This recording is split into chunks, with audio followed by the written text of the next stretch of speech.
افغانستان راشن بشي زرغون بشي وطن افغانستان وزرو کې می کړه دې جانان افغانستان. سلام مینه او درنښت هیله د ټول به روغ جوړ او صحتمند وي. دوستانو ته نن ورځې درس کې یو شمېر ترکیبونه وایو. دا چې ترکیبونه څه ته وایي راځو لومړی تعریف کوو. ترکیبونه هغه کلمې دي چې دوه یا څو کلمې او یا هم دوه یا څو جملې سره یو ځای کوي یا سره نښلوي. راځو نن په الماني ژبه کې یو شمېر ترکیبونه وایو. کنجکسیونن ترکیبونه und او aber مګر den ځکه oder یا. نن راځو دوستانو دغه څلور ترکیبونه په جزئیاتو سره وایو.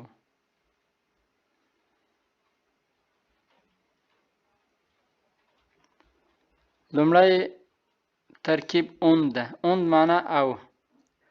راځو دلته دوه جملې مو راخیستې هغه مو بیا وروسته د und په واسطه سره نښلولې دي. د مثال په ډول wir kaufen Bananen مونږه کیلې اخلو. دویم مثال wir kaufen Birnen مونږه ناک اخلو.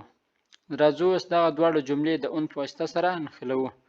wir kaufen Bananen und Birnen مونږه کیلې او ناک اخلو. دا جمله داسې هم ویلی شو دوستانو.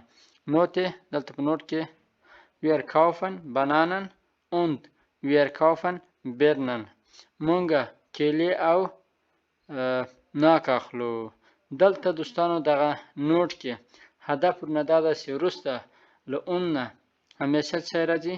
سبجکت راځي، وروسته له هغه نه ویرب راځي او وروسته له هغه نه د جملې تکمیل کوونکی هغه که هر څه وي هغه راځي. نو دا مو همیشه په یاد وي چې وروسته له اون نه ویرب په خپل حالت کې راځي، یعنې په دویم پوزیشن کې راځي او سبجکت په لومړي حالت کې راځي، په لومړي پوزیشن کې راځي، لومړي ځای کې. راځو درس ته ادامه ورکوو.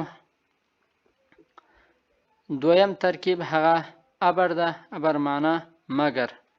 د مثال په ډول ich möchte ein Auto kaufen زه غواړم یو موټر واخلم. aber ich habe kein Geld مګر زه پیسې نه لرم. دلته دوستانو کې تاسو فکر وي چې دا aber نه مخکې کامه راغلې ده او له اون نه مخکې نه وه راغلې، نو دا مو په یاد وي چې له aber نه مخکې کامه همیشه په جمله کې راځي.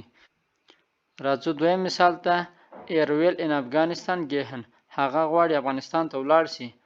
aber hat keinen Reisepass هغه مګر هغه پاسپورت نه لري.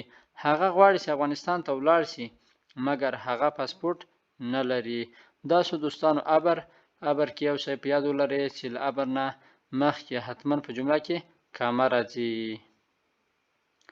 او د und په شکل باندې دوستانو دلته هم له aber نه وروسته سبجکت راځي، فاعل راځي او وروسته ویرب راځي او وروسته د جملې تکمیل کوونکی راځي هغه که هر څه وي.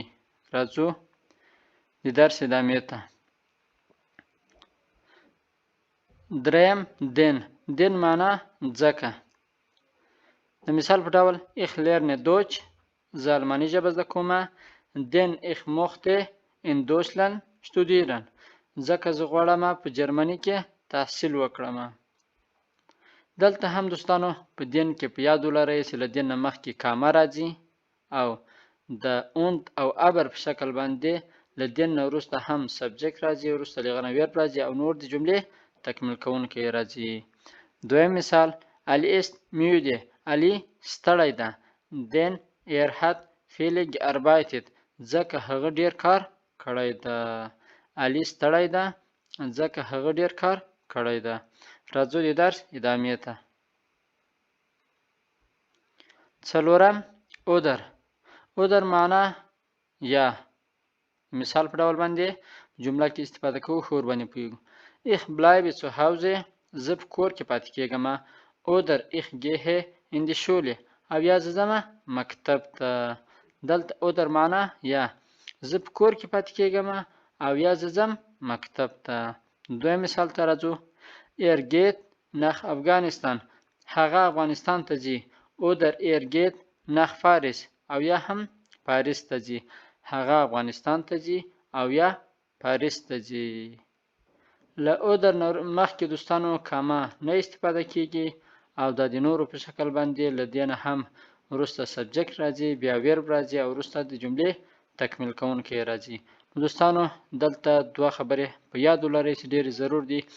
یو دا چې په دغو څلورو واړو کې چې نن مو ویلې هغه په دین او ابر کې په دین او ابر کې مخکې له دوی نه کامه راځي او نور څه دی. دویمه خبره چې په یاد ولرئ هغه دا چې له دې څلورو واړو نه وروسته همیشه سبجکت راځي، وروسته ویرب راځي او بیا د جملې تکمیل کوونکی راځي. دا دوستانو د نن ورځې درس.